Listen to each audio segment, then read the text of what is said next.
بسم اللہ الرحمن الرحیم۔ السلام علیکم۔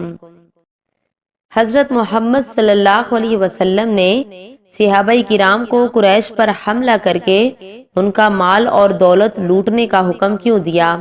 ابو سفیان نے اپنے ایک آدمی سے کیوں کہا کہ تم اپنے کپڑے پھاڑ کر مکہ میں داخل ہونا، اور ان سے حضرت عاتکہ نے خواب میں ایک شخص کو اونٹ سمیت کعبہ کی چھت پر کیوں دیکھا تھا؟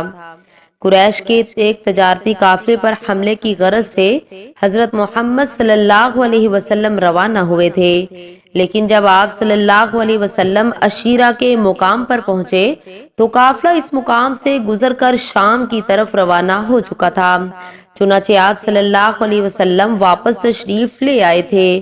پھر جب آپ صلی اللہ علیہ وسلم کو اطلاع ملی کہ وہ قافلہ شام سے واپس آ رہا ہے اور اس سامان تجارت کا منافع مسلمانوں کے خلاف استعمال ہوگا، اس لیے آپ صلی اللہ علیہ وسلم نے حکم دیا، قریش کا تجارتی قافلہ آ رہا ہے، اس میں ان کا مال و دولت ہے، تم اس پر حملہ کر کے آگے بڑھو، ممکن ہے اللہ تعالیٰ تمہیں اس سے فائدہ دے گا۔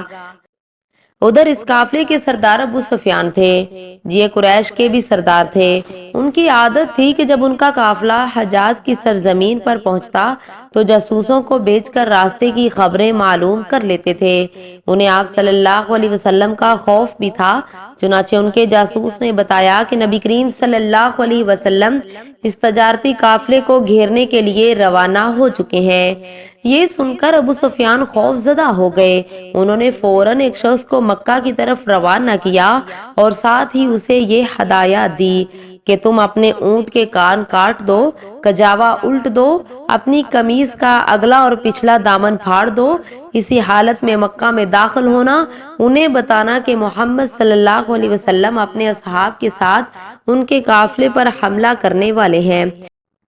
ایسا اس لیے تاکہ مشرکین جلد مدد کو آ جائیں۔ وہ شخص بہت تیزی سے روانہ ہوا۔ اب ابھی یہ مکہ پہنچا ہی نہیں تھا کہ وہاں عاتکہ بنت عبد المطلب نے ایک خواب دیکھا۔ حضور نبی کریم صلی اللہ علیہ وسلم کی پھوپھی تھی۔ خواب بہت خوفناک تھا، یہ ڈر گئی۔ انہوں نے حضرت عباس کو اپنا خواب سنایا، لیکن اس شرط پر سنایا کہ وہ کسی اور کو نہیں سنائے گی۔ انہوں نے کہا اچھا ٹھیک ہے، تم خواب سناؤ، تم نے کیا دیکھا؟ عاتکہ بنت عبد المطلب نے کہا میں نے خواب دیکھا کہ ایک شخص اونٹ پر سوار چلا آ رہا ہے، یہاں تک کہ وہ اب تک کے پاس آ کر رکا۔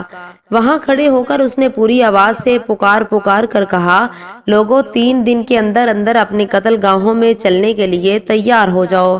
پھر میں نے دیکھا کہ لوگ اس کے گرد جمع ہو گئے، پھر وہ وہاں سے چل کر بیت اللہ میں داخل ہوا، لوگ اس کے پیچھے پیچھے چلے آ رہے تھے۔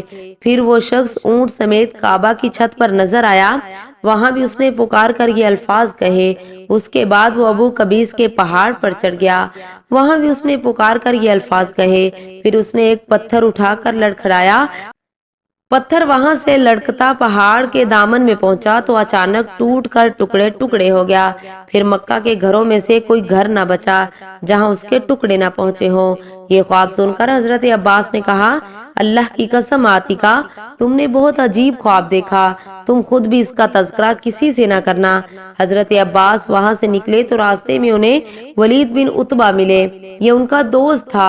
حضرت عباس نے خواب اس سے بیان کر دیا اور وعدہ لیا کہ کسی کو نہ بتائے۔ ولید نے جا کر یہ خواب اپنے بیٹے عتبہ کو سنا دیا۔ اس طرح یہ خواب آگے ہی آگے چلتا رہا، یہاں تک کہ ہر طرف عام ہو گیا۔